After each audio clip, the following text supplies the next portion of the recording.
Well, I feel like I'm definitely back in school. I was tardy a bit earlier, so I apologize for that. Don't know if I'm going to get demerits or whatnot, but it's just like when I was in school so many years ago. Dancing was brilliant. Thank you very, very much. To the brother who did his poetry and rap as well, thank you. And thank you to the General Union of Palestinian Students as well. You know, I will talk about Palestine, of course, since that's really the focus of this. However, what I don't want to do is continue to repeat what would be obvious to everybody who has their eyes open. I don't know how much we need to talk about the problems before we actually do what we're capable of doing, because to me that's really the issue. Not so much who's committing the crimes and how grievous they are, it's what we're doing or not doing, which I find to be most interesting of all. The way that I see the world that we live in is, I think, a sane way of seeing the world, and that is, it is completely and totally unacceptable. I don't need to be Palestinian, although I am a Palestinian. I'm a naturalized Palestinian. My heart is with Palestine. I will bleed for Palestine. I will die for Palestine if necessary.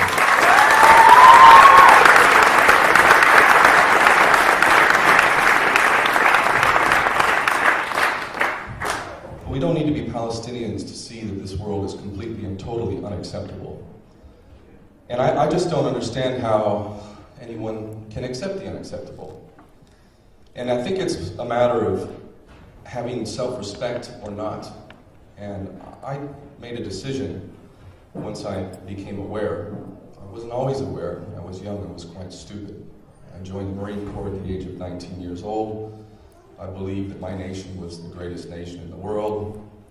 I thought freedom and democracy and all of this ridiculous stuff that is spoon-fed to the population to the point that most people just believe it and they regurgitate it, thinking that it's true. And that was the circumstances to which I joined the Marine Corps. I was sent off to what they call a war, but I don't really consider any of the things that America's involved in to be wars. I think it's much more accurate to call them slaughters or war crimes.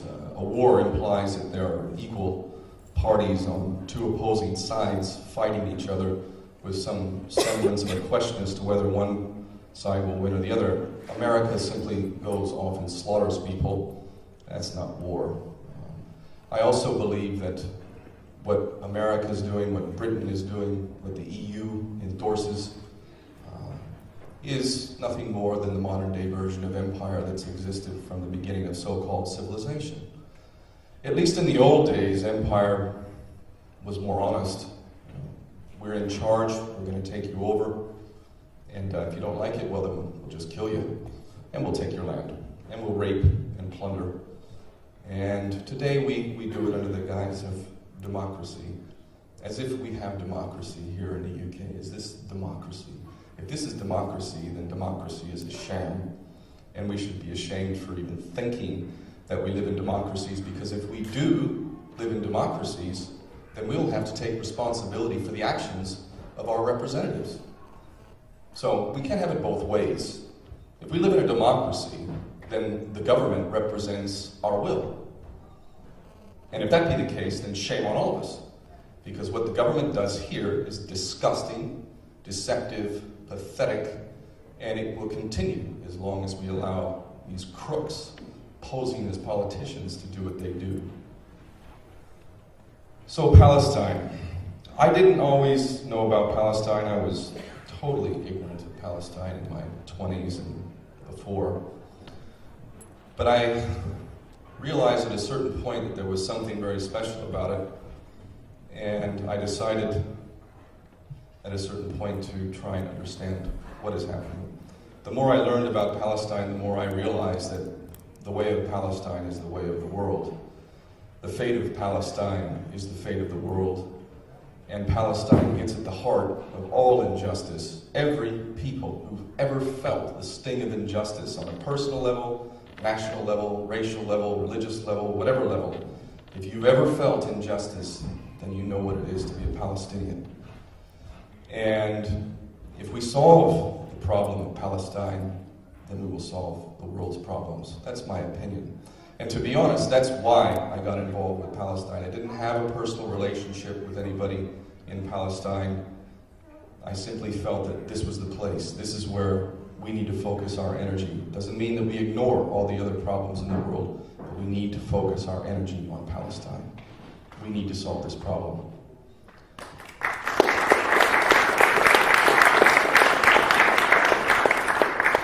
I was recently in Gaza for 6 months, and while I was there, I listened to the people, for one.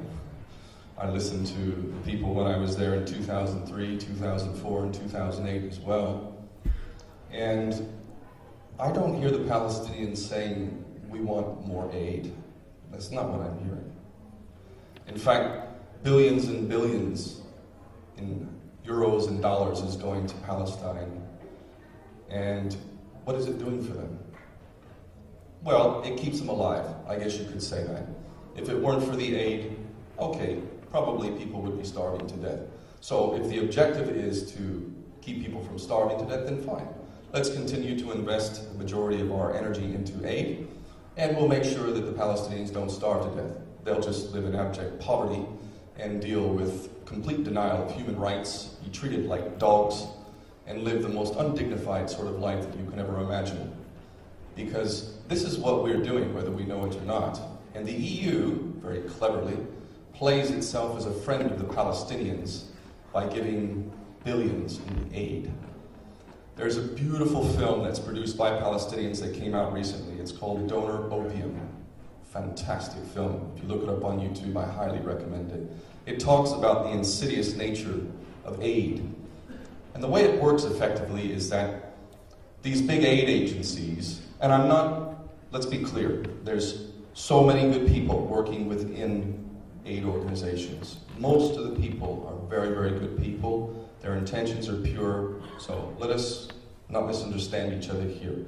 My love and respect goes out to those who are doing that work.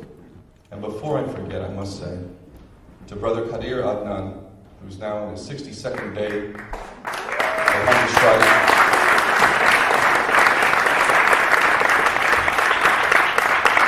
I wish to express my deepest of love and respect to my brother and to the thousands of Palestinians who are rotting away in dungeons, being tortured every moment of every day. Nothing but love and respect. And I have to say, if I were Palestinian, born and bred, I have no doubt at all that I would be involved in resistance. And I certainly know that if my family were being murdered, if my brothers and sisters were being jailed, I would fight. Absolutely, 100%. And I challenge those that think they're civilized in the US and Britain to imagine if the situation were reversed and it wasn't Palestine, but it was Britain or America that was invaded by a powerful nation from halfway around the world, and your people are being tortured. Your sons and daughters, mothers and fathers, brothers and sisters are being imprisoned. Weapons of mass destruction and the latest military technology is employed to kill you in mass. What would we do in America, I wonder, if that was happening to us? We would fight, and it would be bloody. And the thing that's so remarkable about the Palestinians and the effectiveness of propaganda, which has gone on for decades, this incredible propaganda which has made it almost impossible to speak about the crimes of the Jewish state of Israel without being branded anti-Semitic and basically committing career suicide if you even spoke honestly about it. Never mind the fact that we can't even question one of the most important historic events in the history of our world, the Holocaust. Why is that? Why is it that we cannot even talk objectively about these issues? The reason why is because propaganda is used to confine and constrain the debate. It sets the parameters of liberal left, right wing, and you have to stay between. To go beyond is to go beyond the parameters, is to become an extremist. Well, that's exactly why we need to go beyond the parameters, because now, because people have stood up, it is possible to talk about the Jewish state of Israel and its crimes against the population that has lived there since the beginning of civilization. But it wasn't that long ago that if you did that, you would have major problems. I know from personal experience that because I have done my best with every opportunity I had to try and expose the reality of life in Gaza, that I have been subjected as well to slander, rather vicious, quite frankly, and it is amazing the level of dastardly kind of lies that can be employed against you, and yet I consider myself incredibly blessed. What I'm dealing with is nothing compared to what so many Palestinians, Iraqis, Afghanis, Pakistanis, Africans, you name it, around the world are dealing with, so I would never ask anybody to feel extra sorrow for me. However, the real point of slandering people and using lies is to try and destroy good work, because those of us who are not afraid of imprisonment or death, who speak honestly, become targets. This is a fairly understandable thing if you think about it. Those that don't seek to be in the front line or to be in a position to be really targeted may find it somewhat difficult to understand, but this is an absolute. I quote Malcolm X quite a bit when he was asked, what is the price for freedom? And his response was, the price for freedom is death. If you're not willing to pay that price, then don't use that word in your vocabulary.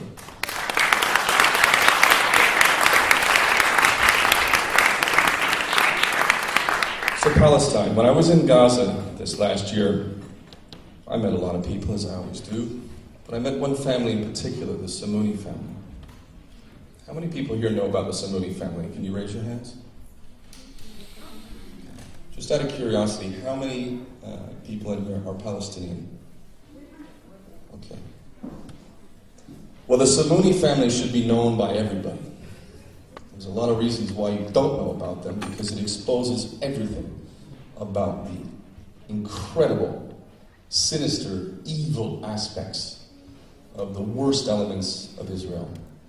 During Operation Cast Lead, not so long ago, as we know, most of us, I think, 22 days of bombardment. This is an incredible act, this entire event in the first place, because in modern history, I cannot think of any other example of a place that was bombarded like this and was totally sealed off from the rest of the world. This is what makes Operation Cast Lead, in my opinion, particularly disgusting and especially shameful for all of us who didn't do enough to stop this before it even began. 1.6 million Palestinians, over 800,000 of which are children, were subjected to 22 days of the most high-tech weapons of mass destruction, including white phosphorus, depleted uranium, dime, incredibly vicious, nasty weapons. I have met a family in Gaza who had a white phosphorus bomb explode onto their home. One of their babies was turned into charcoal. He was no longer a baby. He was black. Other family members in that family died instantly, and others survived with some of the most hideous injuries that you can imagine. That's not abnormal. This has happened to quite a few people. But the Samuni family are probably the epitome of tragedy when it comes to what they dealt with. They live in an area called Zaytun. Zaytun is an agricultural area. Most of Gaza, as most people know, is very heavily populated, but this area is agricultural. The Israelis have a tendency, when they launch their incursions, to go into this area and control it. It splits the Gaza Strip in half, and it provides some strategic advantages which they seek. So they went into this area, and the Samuni family is over 250 members, and they all did what every Palestinian did the best they could to find shelter, except there was really nowhere to hide. They were then directed by the Israelis to go into one of the Samuni family homes, Wael Samuni. 97 family members went into Wael Samuni's home. Now, keep in mind this is wintertime. There's already power outages in Gaza all the time, and there was virtually no power at this time. It's cold, and you're packed into a room that's probably a quarter the size of this room. In fact, 97 of you, so not far off the number of people that are in here right now, packed into a house. Within 24 hours of being ordered into that house, the Israelis shelled the house. Now I want you to imagine that a rocket comes through the roof and through the wall, and now out of the 97 of you, 22 of you are dead, like that, dead. Not just dead, decapitated, limbs, bowels, all over the place, blood. Those of you who aren't dead, are dying, are injured. What we had was an entire family locked into a house, blood and guts everywhere, and they were not allowed to get medical attention for 4 days. 4 days. There were numerous attempts to try and get medical help to them. They were refused by the Israelis. So for 4 days, no food, no water, no heating, no electricity, no medical help.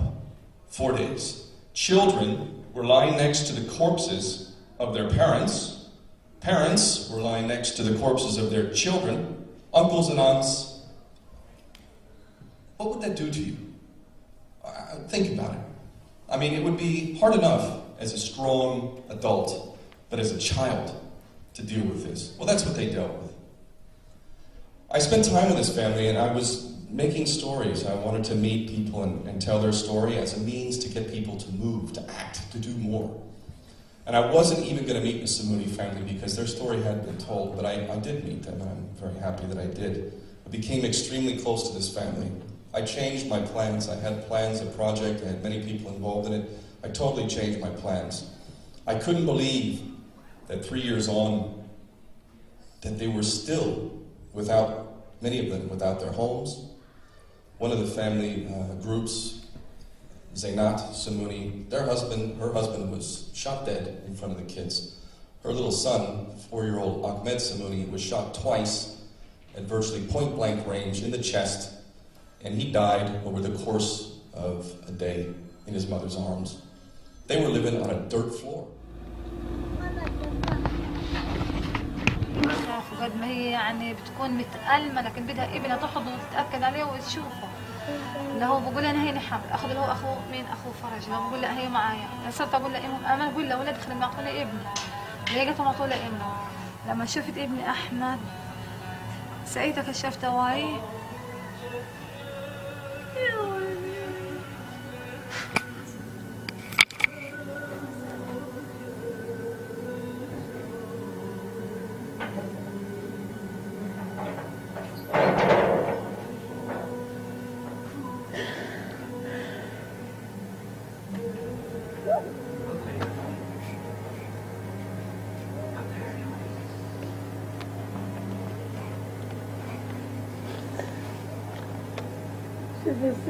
عدم كان مبين وجمجمة راسه كانت مبينة كانوا أكثر واحد مثلها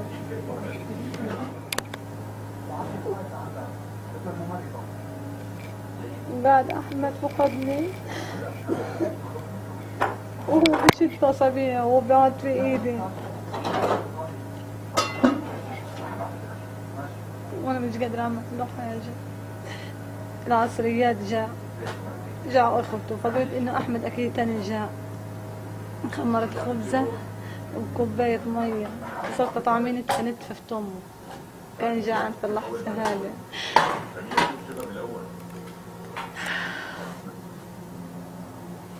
صرت احط نتفة يبلح. حسيت انه جاعان بس ما قلتش اكتر له اكل، قلت اكيد احسن يضره.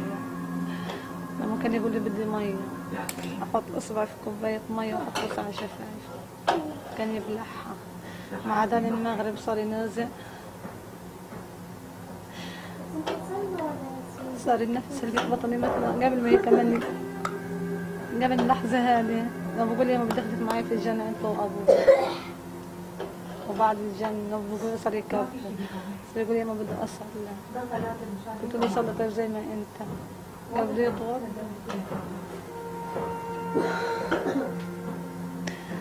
قلت وصل زي ما انت من دون ودي احمد. صار صرت الحمد قراها والله العظيم ما تخربط فيه. صرت اقول اشهد ان لا اله الا الله ولا هو، وانا قلبي بتقطع وعارف انه مش هيرجع تاني.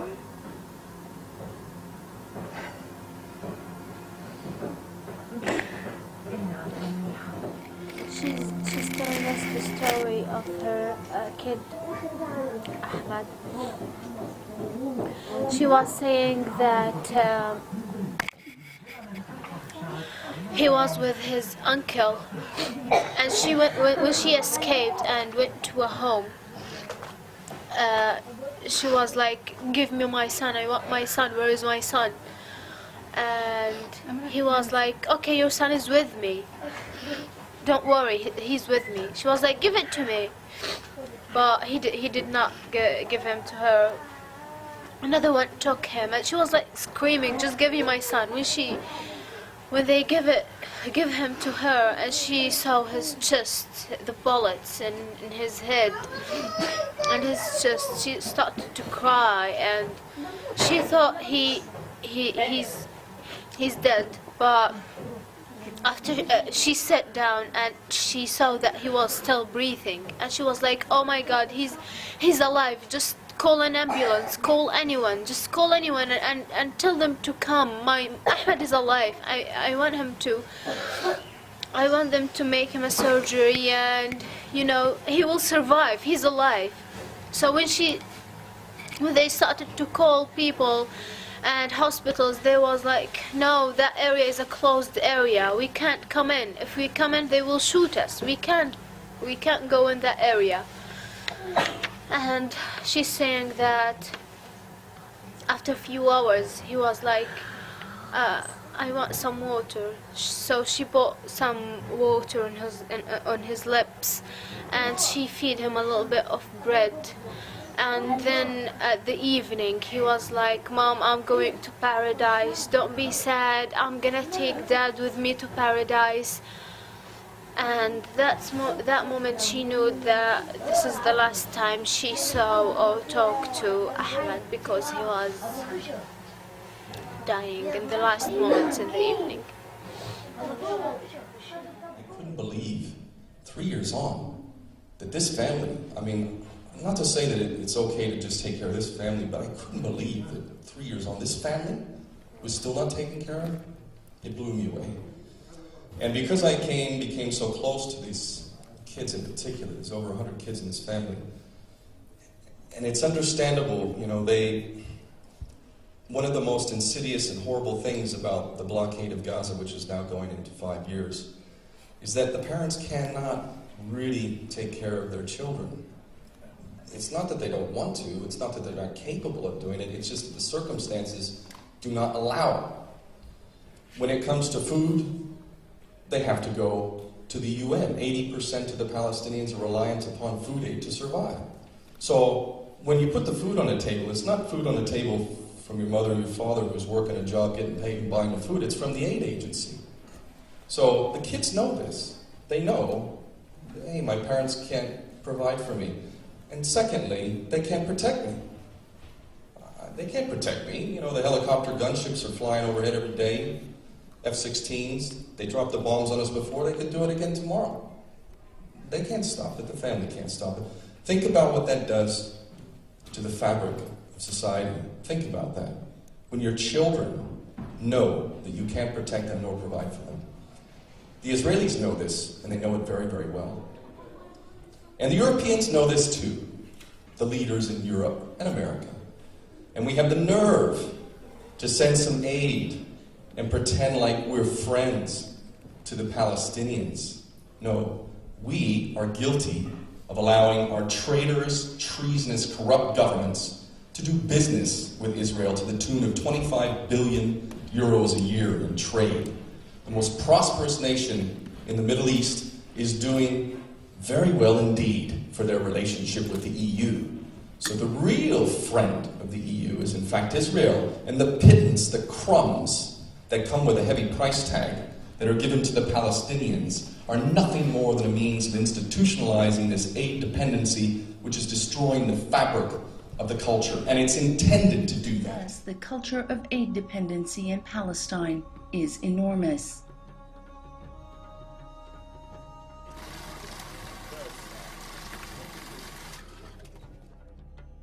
Right now, 30% of Palestinian GDP comes from foreign aid. If Palestinians were to become disobedient, as defined by those foreign donor states, that donor money would cease to exist. It allows the donor states to essentially blackmail the Palestinian people. And I know blackmail is a strong word, but we saw the negative effects of donor aid in 2006 and its political implications. When Palestinians elected their own government in 2006, the donor aid money was turned off because they defined the results of the Palestinian election as hostile to Western interests. So therefore they ended donor aid to the Palestinian Authority. And this is what we're watching, and it is disgusting. And the only way it's going to stop is if we take control. Enough excuses. Enough. We can sit here and we can point the finger at Israel, and for sure, they are responsible for the most hideous of crimes. But how can they get away with this unless we, people of conscience, don't allow it? Can they continue to do what they do if we do what we're capable of doing? Is that the reality of the world that we live in? That we are powerless and they have the power and therefore that's just the way it is? And if that be the case, then I guess we should all just watch X Factor and American Idol and the football match and have a beer or two and have a good time. Because what's the point? The truth of the matter is that we have the power. We as people have the power to achieve whatever we set our minds to. But guess what? There is a price tag that comes with taking that responsibility. Some of us are going to have to pay a greater price than others. That's okay. Not everyone is willing to die for the right cause. That's all right. It's no shame on those that aren't willing to take that kind of role, but everybody has something to offer. Everybody.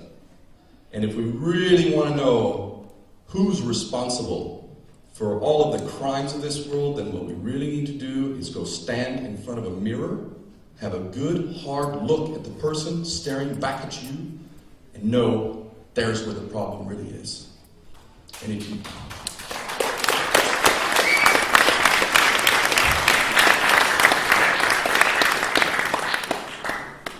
And I have to say, I can give all you a little bit of a break because you're all a bit younger than me. And I think if there's any one real responsibility in this world, especially if you're a parent, is to hand over this world in a better state than you got it.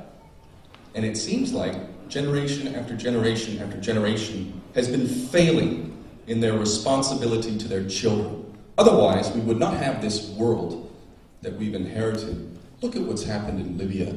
Look at what's happened in Iraq. My God, 1.5 million dead people, millions of orphans, depleted uranium all over the place. Birth defects that's going to be happening for generations and generations. My God. And yet it's continuing. And even in the last couple of days, look at this monstrosity of a man named David Cameron and Sarkozy, these disgusting individuals sitting there and talking about an alliance between Britain and France. Oh, isn't that going to make the world a safer place? What a disgusting, farcical reality. And the fact that these people are even able to play out this sickening little play in front of us as if it's anything but a sick and twisted maintenance of the tyranny which allows people's lives to be destroyed on a daily basis to a level that most of us can hardly imagine. We have within our capacity to change that. And I firmly believe that this is it. This is the big show. 2012 is the year. This is the one. This is where it's going to happen, one way or the other. And quite frankly, as somebody who's had his eyes open for a little while now, I'm quite happy to see the rest of you really getting to see the world as it really is. Because we need to see it for what it is. And ultimately, we need to take responsibility for this world. Again, I'll give you a little bit of a pass because most of you are younger. And we should have done a better job. But you're going to be growing into your adulthood. You're going to be inheriting this world and you're going to be having your children as well. We don't have a future the way we're going right now. But we have so many things to be inspired by. We really do. The Arab uprisings, the courage. And despite the fact that the battles have not achieved the ultimate goal, the fact that people are standing up in the Arab world and believing, this is the first step, believing, No, we don't have to have this pathetic Mubarak dictator. No, we don't need to have that. We don't need to have these shameful, disgusting leaders. We can have something better. That is the first step. And when I hear people talk about it's all CIA instigated and, it's all a manipulation, please. I don't doubt the dirty business, the black ops, and all of the manipulations that are going on. Of course that's happening. But the one major thing that's happened is that people have started to believe we can have something better. That is the most important step of all, because unless people believe that it's possible, then they're not going to strive for it, are they? But they believe now. And I'm really happy to see the financial crisis. This is fantastic as far as I'm concerned. Brilliant. I hope it gets worse and worse and worse.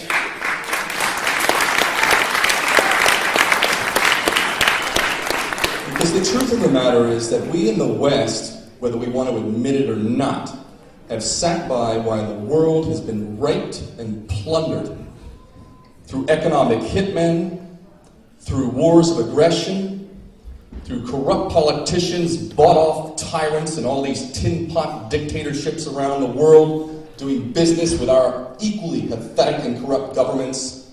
All of this is coming to a head. And the financial crisis, which is engineered by the biggest fraudsters and criminals of all, the banksters, the ones who control all of us to one degree or another through that fraudulent system that is now in crisis. That same system that prints money out of thin air and indebts all of us, makes us wage slaves, all of us fighting for the crumbs just so we can hope to keep a roof over our head and some semblance of dignity in our lives, fighting each other for the crumbs that these sick, twisted, I really want to use stronger language and I'm holding back from using it, because words cannot describe just how horrendous these individuals are. The Rothschilds family and other banking families who are running the financial system, disgusting, pathetic tyrants. And I cannot wait for the day that the people realize who you are, what you've done, and where we're going to go from here. You better hope that humans have mercy, because if we don't show mercy to you and you get what you've doled out to the rest of the world for far too long, God help you. God help you.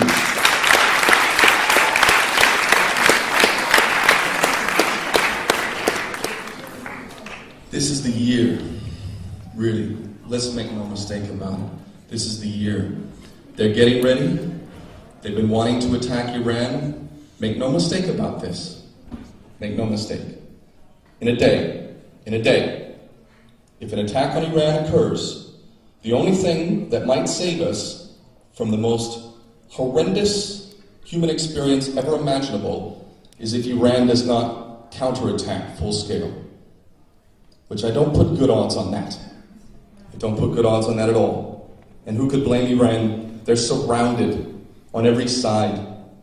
A nation that hasn't invaded or committed to war other than war that was just in defense of their nation for hundreds of years. And yet we live in this la-la land that allows these so-called experts to get up on television and talk about how Iran is the threat, while Israel has hundreds of nuclear weapons and has said very openly, if it feels that its existence is threatened, it will nuke Europe. Are we asleep? And this is who we're doing business with? If Iran is attacked and they respond, I think it's very safe to say that we're going to have a nuclear war. Very safe to say that we're going to have a nuclear war. If Israel launches nukes against Iran, and even if they don't, by the way, if they hit these nuclear power plants, you should look up what's happened with Fukushima. Seriously. The damage that has been done as a result of the meltdown and what's happening in Fukushima is going to last much longer than most of us can imagine. And many people are dying and will continue to die as a result of that. Just bombing the nuclear facilities in Iran will be a disaster of gargantuan proportions. Just that alone. Just that alone. Never mind the fact that if Iran responds, as they surely will, probably there will be nukes launched. If nukes are launched towards Iran, it could start a larger conflict. Pakistan is not far away. Tension between Pakistan and India has been and continues to be very serious. There is a tinderbox that we threatened to set off. I've been to Hiroshima and Nagasaki, some of the powerful moments in my life. Among them is my visit at the invitation of the people in Japan to Hiroshima and Nagasaki. I've met people who survived Hiroshima and Nagasaki. It is not an exaggeration to say that what America did with the dropping of the atomic bombs on those two cities was create a literal hell on earth. Fire and brimstone, more than any sane person could really imagine. And we're flirting with that. That's what we're flirting with. You know, if there's one thing that I'd be right to be criticized about, it would be that I have been so fixated on these issues. Palestine, human rights, all of these issues that threaten our world, to the point that I have been derelict of my responsibility to my family. I have not spent the time that I should have spent with my two sons, nor given the love that I should be giving to my wife. And I'm not going to do that any longer. I'm going to find a balance. I will continue to do what I do, and I will do everything that I can to try and inspire others to do everything that they're capable of doing. But I'm going to find that balance between giving my family, my connected, close family, which happen to be Palestinian, by the way, giving them the love that they deserve, the father and the husband that they deserve, and working on these bigger issues. But at the end of the day, and I think this is the blessing of being attacked. Like I was going to talk a little bit about, I think I've gone beyond my time now, have I? So I'm going to end it off. I would have talked about Trade.aid. I'll just do it very quickly. I do have a mission called Trade.aid. It's very much been headed by me. As I said earlier, trade, in my opinion, that is part of the answer and a step in the right direction so that the Palestinians can live a dignified life. The Israelis know the power of this plan, as do the Europeans and the Americans, and I've been attacked. I've even been arrested for fraud by the police just a few months ago. Would it be any surprise that the British police would be any less corrupt than the British government? This is a safe haven now for war criminals from Israel thanks to the destruction of universal jurisdiction. So come on in, Zidni Livni and everyone else who likes to murder Palestinians. You're welcome here in the UK. So why would I expect the UK police to be any different? I've been attacked on every level. If you listen to those that have attacked me, I'm a fraudster, I'm a thief, I'm an adulterer, I'm this, that, and the other. The good part of this is that, you know what, it doesn't matter. I'm very blessed. I have good people in my life. And I have my self-respect. And I will die with my self-respect. And I believe that's more valuable than any amount of money, any amount of fame, any amount of any of that crap, quite frankly. Self-respect. I believe the only way to have self-respect in this world is to be honest with yourself, honest about the world that we have, and be honest about what you can do and take responsibility. So I tell you, I'm willing to do whatever it takes to help be a part of that process. I want to work with anyone and everyone who's serious. But let us not play any more games. Let us be serious, let us be intelligent, and let us create a better world, a just world, an acceptable world. I hope that we do that, and I hope we do it soon. Thank you.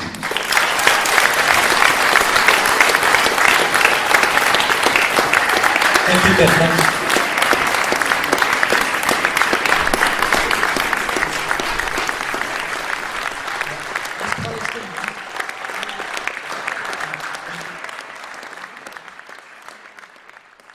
The very fundamentals of economic development and growth and free movement of goods and people was completely stopped by the government of Israel, by the successive governments of Israel. the donor community did not challenge this, but they continued pouring money over it. So they knew that they are investing in a failed project. لأنه احنا إذا بدنا نقول شو عملوا المانحين، عملوا طبقة أو نخب سياسية اقتصادية متشابهة أو متجوزة بعض وقاعدين، هدول النخب هم اللي برسموا قاعدين سياسة البلد.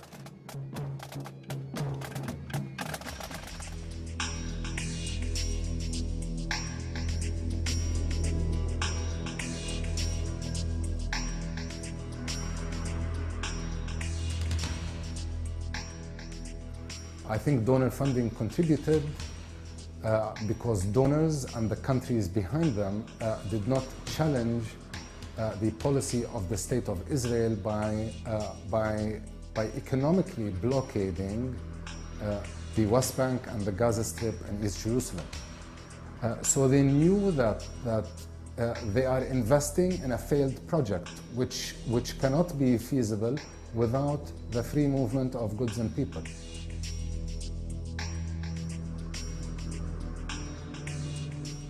At least 30% of Palestinians have been designated as poor, with nearly half of these falling into the category of being very poor.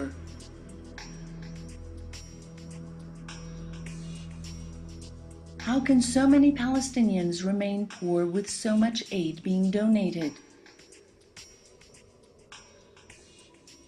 واحنا ما ننساش انه في جزء كبير كمان مقدر يمكن بين 30 ل 50% من الدعم اللي بيجي من مصادر الدعم الخارجية بيرجع لنفس المصادر، بيرجع للبلاد نفسها من خلال المستشارين في بعض المشاريع. هاي النسبة اللي بترجع لمصدر الدعم تزيد عن 50% من المبلغ المقر اللي بنحط على الكتب. يعني بتسجل انه هذا دعم للشعب الفلسطيني تحت الاحتلال.